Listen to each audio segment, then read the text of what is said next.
Hello, everybody, and welcome back. I am Lori, and I am so glad to have you joining me today. This is a very special video from one of Tim's birthday bashes, one from 2019. This is another story time. And, got to shout out Marcia G, who was the very kind person to go to this party and bring back the video. So we got to give a shout out to her, and thank you, Marcia, for providing this video for the rest of us to enjoy. Thank you. And for everybody who's watching, let's get on with the show. Okay, let's give it over to Tim to take it away. Texas, give it up for that.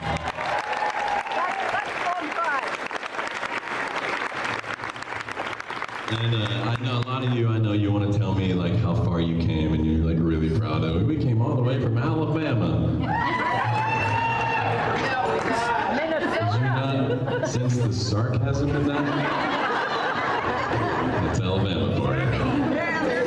But the point is, I'm sure a lot of you came from all over North America, and that's neat. But we got some ladies who came from Germany. So shut up, the rest of you.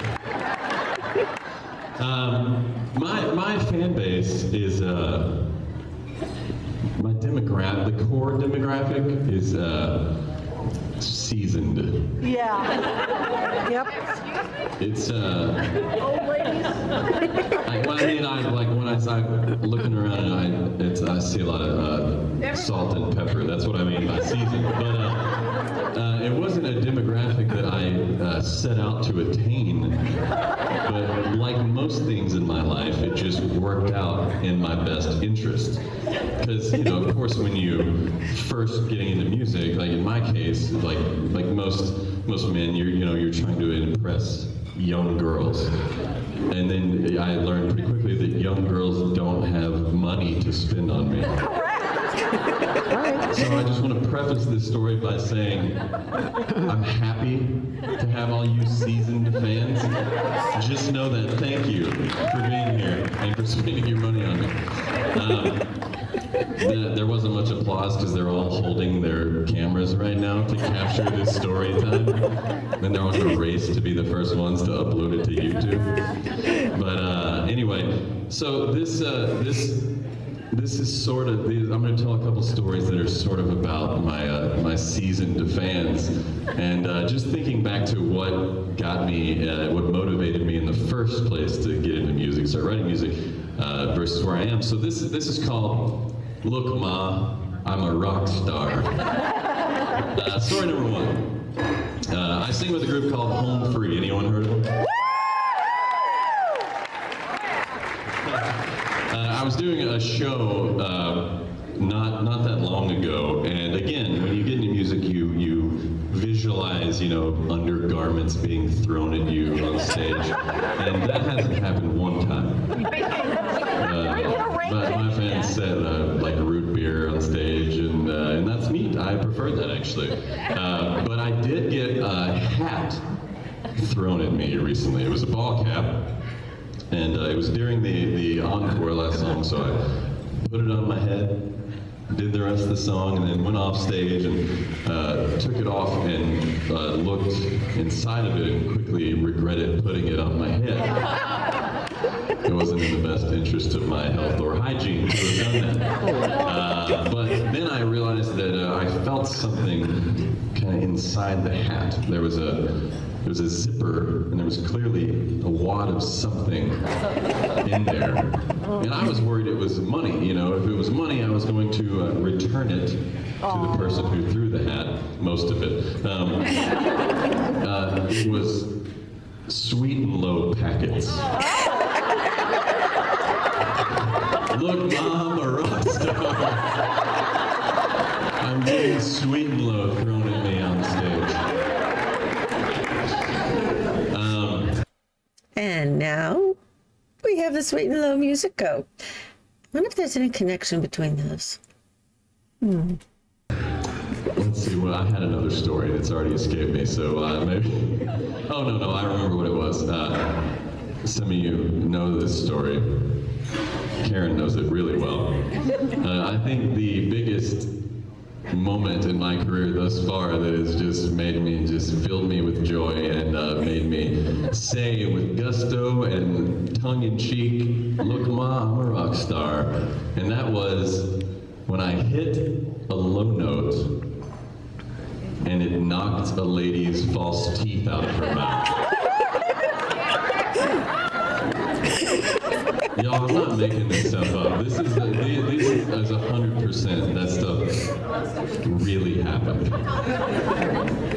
It's her sister. I'm just going to tell you that. It's not her. It's her sister. If you don't believe me, ask her, and she'll tell you all about that. And finally, I would like to just make sure we really kick this evening off with a bang. So I'm going to close out story time by talking about barnacle penis. That's going to be my legacy, isn't it? I've never said anything that got that reaction. Some people just yell that out at shows now, and it means nothing to most people. It just sounds like Tourette's, you know? So, in case you've heard barnacle penis being yelled out at my show, I'll tell you why. I was doing a show in Portland, Oregon, and a friend of mine named Catherine Roy came to that show, and she is a children's author and illustrator, and she is specialized in a lot of nautical, aquatic stuff, a lot of sea life, and so she's got to do some really cool things like live on ships with marine biologists and study marine life and learn a lot of interesting factoids. And the one she shared with me moments before I went on stage is that up to 90% of a barnacle's body can be its penis. Woo! Now, before you clam up, pun intended, these are science words, so grow up. This isn't cheap humor. It's not just cheap humor anyway. This is about science, so let's all learn something together. I'll be honest, barnacles weren't really on my radar before that conversation, but all of a sudden I'm in a field with admiration for those little creatures. Anyway, she went on to explain that, you know, they're fixed in place, and they have to be able to reach other barnacles fixed in other places, sometimes at distance. You're picturing it now, aren't you? That's not my fault. Anyway, she shared that with me, and our truck driver, John, overheard this. And John came over to me right before I went on stage, and he said, "I'll bet you $20 you can't get barnacle penis into your show tonight."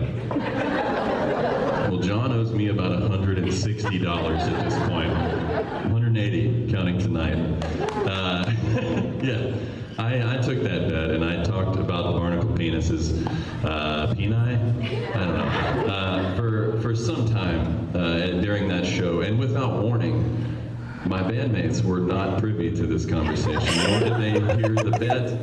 So all of a sudden, I'm just talking about barnacle peni in the show, and I hear Rob off microphone say, "What the hell is happening right now?" Finally, we got around to the whole point of the story, and it was a fun experience. We all learned something together, and I thought that would be it. I thought, all right, one and done, and I was wrong, because we got to the next show, which was in Idaho Falls, and there was a sign language interpreter on stage with us. Well, I wasn't going to squander that opportunity. So I told that story again, and I said it a lot. I really said it a bunch of times because the audience seemed to enjoy it. You know, I'd say barnacle penis, and then us, like the whole audience and us, would all turn and look at this poor lady. She was a good sport, but she would just go and then sign it. And it turns out there is not a sign for barnacle. So she had to spell it out. Does anyone know how to do that? Yeah. There it was. That's Barnacles. I had to think really hard about that. There is, however, a sign for the next word. And would you like to learn it? Yeah, sure. Okay. It's real simple. I don't know the origin of it, but you're welcome in advance. Here's how it goes.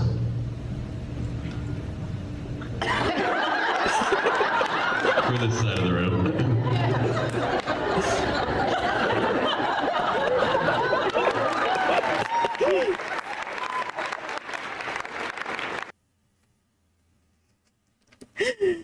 Okay, so I hope you all have enjoyed your masterful lesson in marine biology. And I will see you all next time. And before you go, don't forget to like, comment, and subscribe, and let me know what I can react to for you. Bye.